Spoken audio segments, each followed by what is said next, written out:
तो हेलो दोस्तों, तो हमारे पास एक और क्वेश्चन दिया गया है लैपलेस ट्रांसफॉर्मेशन निकालने के लिए। तो हमारे पास एक क्वेश्चन दिया है कि find the Laplace of e to the power 5t minus 6 to the power 6 minus 2 sine 3t। इसका हमको लैपलेस निकालना है। अब इसका लैपलेस हम कैसे निकालेंगे? हम देख रहे हैं कि जो हमारा इक्वेशन दिया गया है वो बेसिकली डायरेक्टली हमारा जो ये फॉर्मूला है यूज होगा वहां पे। अब इसको यूज कैसे करते हैं हम देखते हैं। तो we have to find the Laplace of e to the power 5t minus 6t to the power 6 minus 2 sine 3t। अब इसका लैपलेस निकालेंगे तो यहाँ पे हम सबका लैपलेस अलग अलग निकालेंगे। हम Laplace e to the power 5t का अलग, 6t टू द पावर 6 का अलग, माइनस 2 साइन 3t का लैपलेस अलग निकालेंगे। तो हम सोल्यूशन में क्या लिखते हैं? Therefore Laplace of e to the power 5t minus Laplace of 6 to the power 6 minus Laplace of 2 sine 3t। हमने सबका अलग अलग लैपलेस ले लिया। अब हम कैसे निकालेंगे? Laplace of e to the power 5t हमारे पास क्या फार्मूला है कि Laplace of e to the power 8t is equal to 1 by s minus ए।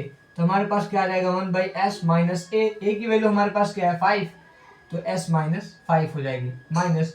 अब Laplace of 6t to the power 6, तो हमारे पास यहाँ पे Laplace of t to the power n है ना, तो ये हमारे पास कांस्टेंट वैल्यू 6 है, तो हम 6 को बाहर ले लेते हैं। Then Laplace of t to the power 6 हमारे पास एक स्टेप और बढ़ जाएगा। देन माइनस 2 को हम कांस्टेंट है तो उसको हम बाहर ले लेंगे, तो लैपलेस ऑफ साइन 3t। तो हम यहाँ देखते हैं कि हमारा इसका वैल्यू आ गया s minus 5 and then 6 multiply with, अब t to the power n का जो हमारा वैल्यू है n factorial s to the power n plus 1 है। अब फैक्टोरियल क्या होता है? अब यहाँ पे फैक्टोरियल का हम यूज करते हैं। फैक्टोरियल हम निकालते कैसे? फैक्टोरियल निकालने का फार्मूला, अगर हमको फैक्टोरियल 6 दिया गया है, हमको दिया गया फैक्टोरियल 6, तो हम इसकी वैल्यू क्या निकालेंगे? 6 into 5 into 4 into 3 into 2 into 1। ये हमारा फैक्टोरियल निकालने का तरीका होता है। अगर हमारे पास दिया गया है 2 फैक्टोरियल, तो हम क्या निकालेंगे? 2 इंटू 1। जो हमारी फैक्टोरियल की वैल्यू होती है उसके डिक्रीजिंग ऑर्डर में हम मल्टीप्लाई करते चले जाएंगे जब तक कि हमको 1 नहीं मिल जाता। तो ये हमारा फैक्टोरियल का ये रूल होता है। तो अगर हमारे पास फैक्टोरियल 3 दिया गया कि 3 फैक्टोरियल हमको निकालना है, तो 3 मल्टीप्लाई करेंगे, उससे लोअर वैल्यू 2 मल्टीप्लाई करेंगे, उससे लोअर वैल्यू हमको 1 मल्टीप्लाई करना है। 0 नहीं करना है, वरना हमारी सारा का सारा 0 ही हो जाएगा। तो हमको मल्टीप्लाई करते कहाँ तक ले जाना है? 1 तक ले जाना है। तो फैक्टोरियल हमारा जो भी दिया गया हो उसको मल्टीप्लाई करेंगे। जैसे हम यहाँ पे मल्टीप्लाई करेंगे 3 टू 6, 6 मल्टीप्लाई 1, हमारे पास 3 का फैक्टोरियल कितना आ गया? 6। सेम इज यहाँ पे 2 का फैक्टोरियल 2 मल्टीप्लाई 1 2 ही होगा।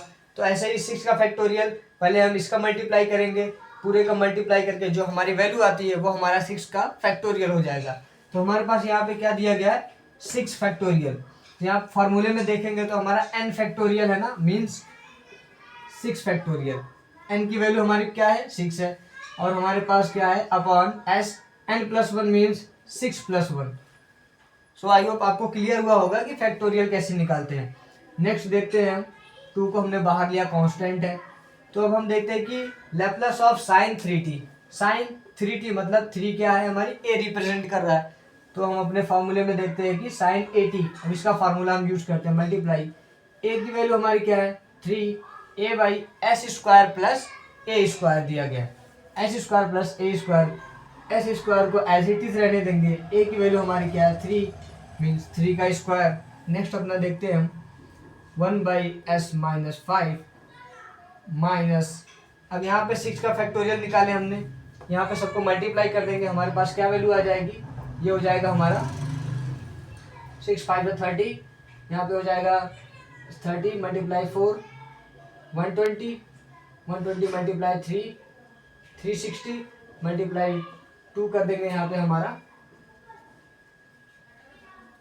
720, 720 मल्टीप्लाई 1, हमारे पास 720 ही आएगा। तो हमारा 6 का फैक्टोरियल क्या आ गया है? हमारा 6 multiply 720 by S, 6 plus 1 S की पावर कितनी होगी हमारे पास?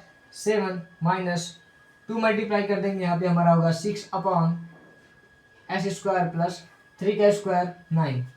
देन नेक्स्ट हम क्या करते हैं? 1 बाई एस माइनस 5 माइनस, अब 6 को हम मल्टीप्लाई कर देंगे तो ये हमारा हो जाएगा टू